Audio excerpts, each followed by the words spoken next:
Hello everyone and welcome back to another episode of Satsuhime's Grand Adventure. In the last episode, we had just joined the Science and were sent out on our first mission with Thancred.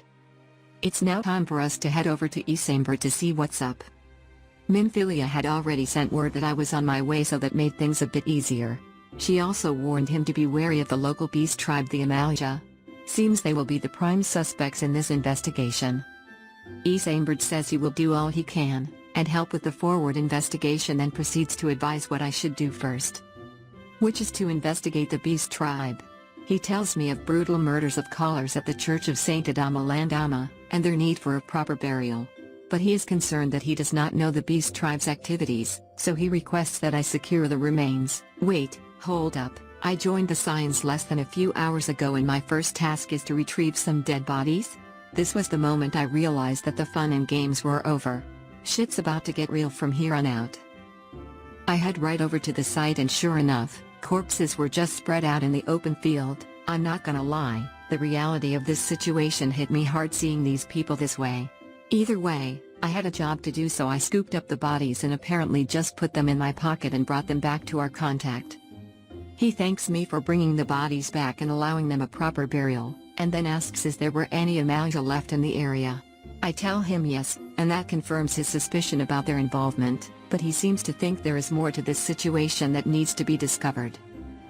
He says occasional Amalja raids do not make up for the massive numbers of people missing, and that there were still too many questions left unanswered. He believes there must be another who has a hand in this, and I have a good idea who that might be. After that talk, Isamber tells me to seek out a merchant named Angast, who was born in Drybone and grew up in the Golden Bazaar. He seems to believe that he has many connections and can point me in the right direction, but for some reason hearing that name made my skin crawl, and I couldn't figure out why exactly. Until I went to speak to him and realized he was that scumbag merchant that sicked his grunts on me in Ulda. I immediately thought that he has something to do with the current events. I don't have any proof, sure, but I bet you 1,000,000 gil this fuckstain is involved somehow. Anyway, I play it cool and see what he has to say. He was drunk off his ass, but I could just barely make out the fact that he was exploiting the locals and taking advantage of their vulnerability. Because of course he was. He claims that the locals are more skittish than before because of the disappearances and that I should go speak with them to see for myself. So I did, and true to what he said, something had these locals terrified. Talking to him again, he seems to dismiss the claims of abduction, and push the narrative that they simply moved to a better place, but I'm not buying that shit. I was done with that idiot, so I fucked off to go report to Isamber what I found. He seemed to have expected the results I brought him from Angast, but said he had another approach prepared to engage the locals. He wanted me to play on their religious beliefs and see if that would help them open up a bit. He also very casually asked me to deliver an embalmed corpse to the church's graveyard, which was strange, but he says he can trust nobody more than me to get it done, so I said fuck it. I was also to seek out a man named Marcus who tends to the graves and he would let me know where the body should go. So I head up and do just that. Marcus instructs me to take a nearby path to bury the poor soul in a nearby grave. Pretty morbid stuff. The deed was done, so I went back to speak to Marcus, and inquired about the missing people. He didn't seem to have any information for me, but he did direct me to one of the sisters. So off I went to speak with her. She thanks me for burying a fallen soul, and tells me also to extend her thanks to Isamber as well. When inquiring about the missing people, she tells me that she has a close relationship with the locals as their medium to their deity Tal, and that here and the locals confide in each other. So if she happens to hear anything, she will share that information with me. She also expressed concern for Marcus. She says he saw terrible things during the calamity and his scars run deep. Which, now that she mentions it, he did seem a bit troubled. She's concerned about his preference to spend more time with the dead than living people, and feels it's ill-befitting of the church. She also mentions that Thancred stopped by and took offense to his conduct, which was an interesting bit of information. How did Thancred know this man, I wondered. Setting that aside, I went back to talk to our contact. He thanked me for my assistance with the burial, and speaking of the devil, Thancred makes an appearance, confirming the notion that the locals are more likely to share information with people they believe share their faith. Particularly the sister I just spoke to recently. Thancred seems to think she has some secrets that she isn't sharing and we should keep an eye on her. He also seems troubled at the fact he feels like he recognizes Marcus. That aside, Isambert expressed extreme doubt that the sister is involved but suggests I investigate anyway. I was to go speak to one of the children she is fond of to get more information. Speaking to the child, I find out that the sister has gone missing. Normally she would be here reading to the children, but they are concerned that she may have been attacked by monsters. In my humble opinion, there was only two outcomes: either she was actually being attacked and needed help, or she was up to no good and Thancred was right.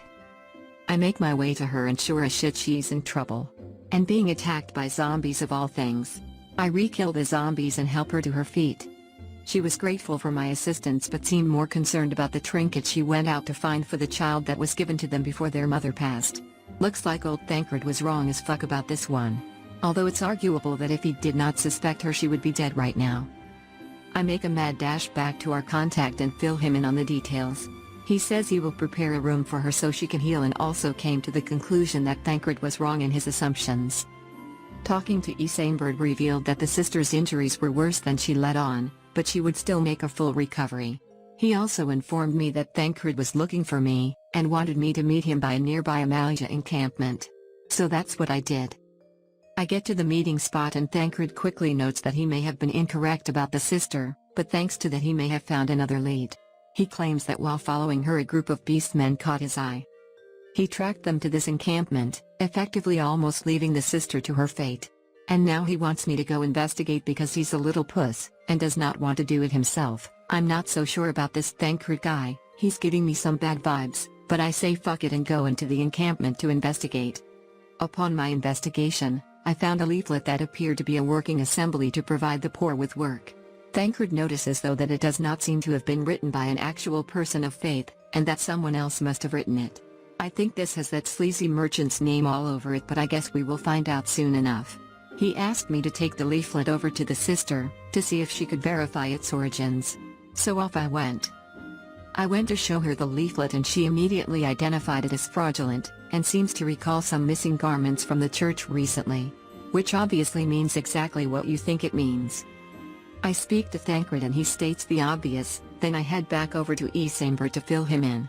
He was taken aback by the news of an imposter posing as a priest, but was determined to get to the bottom of things. Thancred shows up again with another one of his great ideas that I'm sure is going to result in me doing all the work again. Of course, I was correct. So the plan here was for me to dress like the locals and try to convince them that I am a wayward soul looking for work, to attract the attention of the abductors. A fairly decent plan all things considered. So I changed clothes and got to work. It didn't take very long for word to spread in such a small settlement.